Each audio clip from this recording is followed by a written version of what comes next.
Welcome students. आज की इस वीडियो में हम सीखेंगे कि दशमलव की गुणा कैसे करें।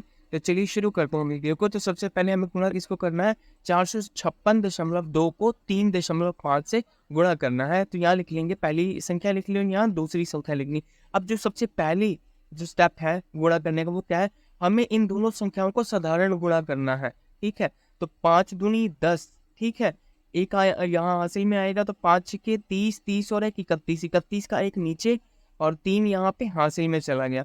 तो पंजू पंजा 25, 25 वो जो हासिल का 3 है वो क्या होगा 28, 28 का 8 नीचे आ गया और 2 ऊपर चला गया यहाँ पे। तो 5 चौके 20 और वो 2 22, तो यहाँ पे 22 आ गया। तो यानी कि जब हमने 4562, मान लीजिए हम साधारण गुणा कर रहे हैं तो पूरी संख्या ही काउंट होगी। तो 4562 को 5 से गुणा किया, यानी इकाई वाले अंक से गुणा किया तो हमारे पास ये आया। अब हम दिहाई वाले अंक से गुणा करते हैं। तो देखिए, जब हम दहाई के अंक को गुणा करें तो पीछे से एक स्थान छोड़ देंगे। ठीक है, तो 3 दूनी 6, 3 छिके 18, 18 का 8 नीचे आ गया, एक यहाँ पे हासिल में आएगा। तो 3 पंजे 15 और वो एक हासिल का 16, 16 का 6 यहाँ आ गया। ठीक है, नीचे और एक यहाँ ऊपर जाएगा। तो 3 चौके 12 और एक वो जो हासिल का है 13। ठीक है, तो 13 हमने यहाँ लिख लिया। अब इन दोनों संख्याओं को हम जोड़ देते हैं। तो 0 का 0 आ गया, 6 और एक 7 आ गया, 8 और 8 16, 16 का 6 नीचे, एक हासिल यहाँ पे आ जाएगा। ठीक है, तो एक हासिल का और ये 2, 3, 3 और 6 9।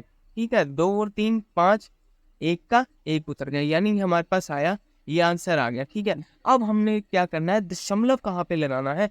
देखिए, जो हमें दी हुई संख्याएं है, मान लीजिए जी 456.2 दे रखा है और 3.5 दे रखा है। तो दशमलव नीचे जो आंसर आएगा वो कहाँ लगेगा, दशमलव के बाद कुल अंक कितने हैं दोनों संख्याओं में।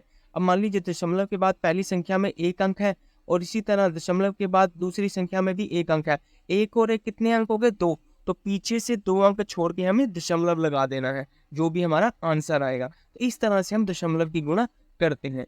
यानी पहला स्टेप क्या था कि पहले दी हुई संख्याओं को साधारण गुणा कर लेंगे, कि जो साधारण बिना उसके दशमलव की गुणा कर लेंगे। तो उसके बाद दशमलव कैसे लगाना है, गुणा करने के बाद जो संख्या प्राप्त होगी, मान लीजिए ये संख्या प्राप्त हुई थी, उसमें पीछे से उतने अंक छोड़कर दशमलव लगाना, यानी पीछे से उतने अंक छोड़ देने हैं जितने कुल अंक आपको दी हुई संख्याओं में दशमलव के बाद दिए गए हैं। हमें दी हुई संख्याएं ये दोनों हैं और इनमें दशमलव के बाद कुल अंक कितने हैं, यहाँ देखिए दशमलव के बाद एक अंक है, यहाँ भी दशमलव के बाद एक अंक है, तो कुल अंक कितने हो गए, 2। तो यहाँ से पीछे से 2 अंक छोड़ के हमने दशमलव लगा दिया। तो इस तरह से हम दशमलव की गुणा करते हैं। तो अगर आपको वीडियो अच्छा लगा तो प्लीज़ लाइक कीजिएगा और चैनल को सब्सक्राइब कीजिएगा। Thank you very much.